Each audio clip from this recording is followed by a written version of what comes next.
Ici Europe 1. 16h-18h sur Europe 1. Stéphane Bern et Mathieu Noël. Historiquement vôtre. Tous les jours dès 16h, Historiquement Vôtre vous raconte l'histoire sans se la raconter. Elle nous raconte des histoires où les murs ont souvent des oreilles. C'est Clémentine Portier-Kaltenbach. Et des oreilles, son célèbre personnage à lui en avait des grandes. Walt Disney. Mais c'est un personnage plus vivant, mais beaucoup moins connu que Disney que vous nous racontez. Sa fille Sharon Disney. Oui. Sa fille Sharon, parce que c'est vrai que vous aviez consacré un portrait à Disney, Stéphane, mais alors sa carrière, la création des studios Disney, etc. Mais moi, là, je me suis intéressée plutôt à sa vie de famille. Il était marié à une certaine Lillian Bones, née en 1898. Elle était originaire de l'Idaho. Elle était la dernière d'une famille de 10 enfants.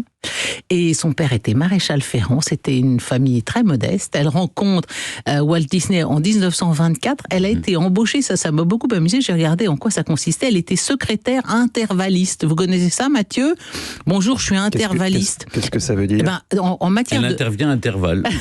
Intervalle régulier? Non, mais en matière de dessin animé, c'est celui ou celle qui dessine les dessins intermédiaires. C'est-à-dire, vous avez le vrai dessinateur première catégorie qui fait le dessin très fin et entre-temps, pour rendre le dessin animé, pour créer du dessin animé, il faut évidemment des mouvements intermédiaires avec des dessins qui sont moins finalisés, et donc c'est vous qui vous chargez de ça, vous êtes intervalliste. En tout cas, elle devait bien remplir les intervalles, oui, puisque les choses ne traînent pas et que s'étant rencontrés en 24, ils se marient en 25. Voilà une affaire qui n'a pas traîné. Et à ce moment-là, Lillian Bones abandonne son métier d'intervalliste secrétaire parce qu'elle n'a plus qu'une idée en tête, c'est d'avoir des enfants. Et comme elle vient elle-même d'une famille de 10 enfants, et ça devait être une famille de 10 enfants malgré tout heureuse, parce qu'elle voulait reproduire un modèle à peu près équivalent, malheureusement.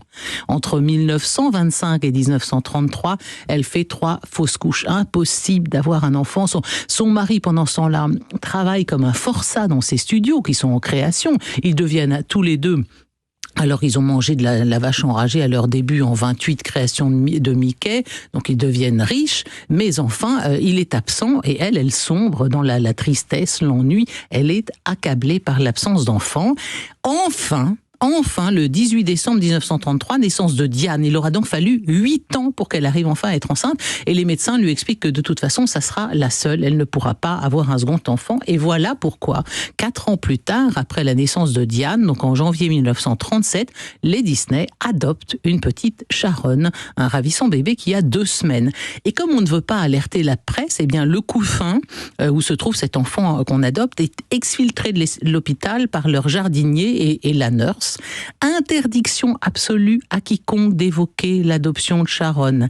Elle va le découvrir des années plus tard par ses camarades de classe qui en savaient plus qu'elle sur sa propre naissance. Ça a dû être un moment de solitude assez terrible pour la malheureuse enfant qui Pourquoi on lui a jamais rien dit? Parce que sans doute ses parents voulaient-ils montrer qu'ils ne faisaient aucune différence entre leurs 2 enfants. Elles l'ont eu à 2 semaines. Donc, oui, mais comment les camarades le savaient si elles-mêmes parce qu'il a dû être raconté quand même dans la presse que les Disney avait adopté, et donc un certain nombre de gens, le grand public le savait, et la malheureuse, elle était... Alors, d'ailleurs, dans cette enfance, avec un père comme Disney, qui devait quand même être très, très chouette, mais il y a la grosse fausse note ou difficulté, ce sont les consignes drastiques auxquelles étaient astreintes les 2 filles en raison de la hantise de l'enlèvement. Parce qu'à l'époque, vous savez, il y a la fameuse affaire Lindbergh, le jeune fils qui a été kidnappé, qu'on a retrouvé mort. Il y a eu le fils du multimillionnaire Weyerhaeuser, le fils Ford, qui vit dans un état de siège permanent. Son père a équipé son yacht de mitrailleuses,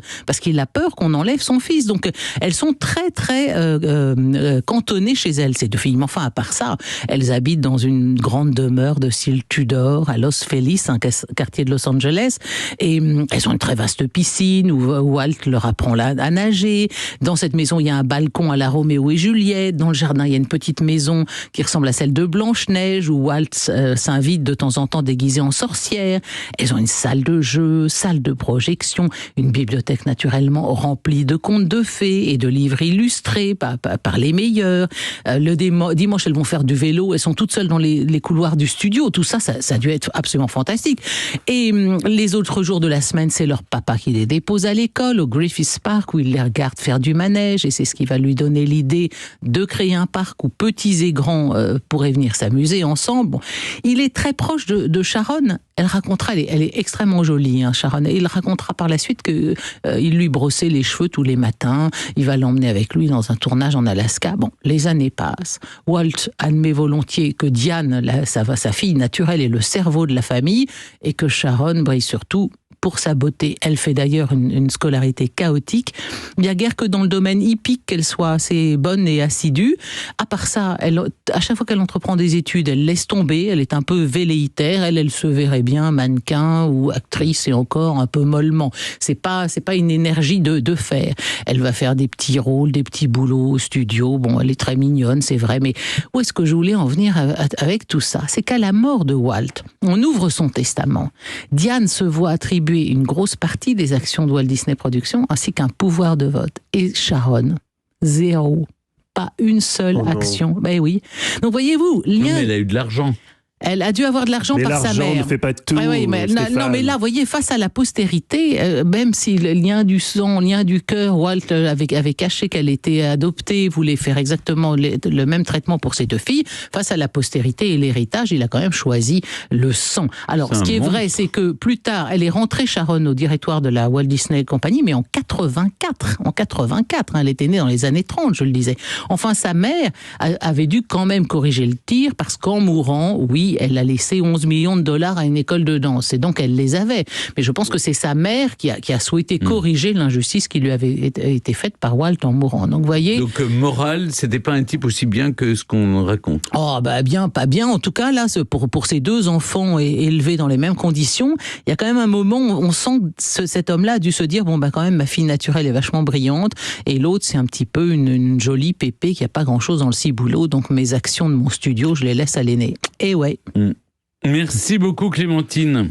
Merci Clémentine, et un conte de fées qui finit mal, voilà comment on pourrait décrire le quiz qui arrive dans un instant. À tout de suite.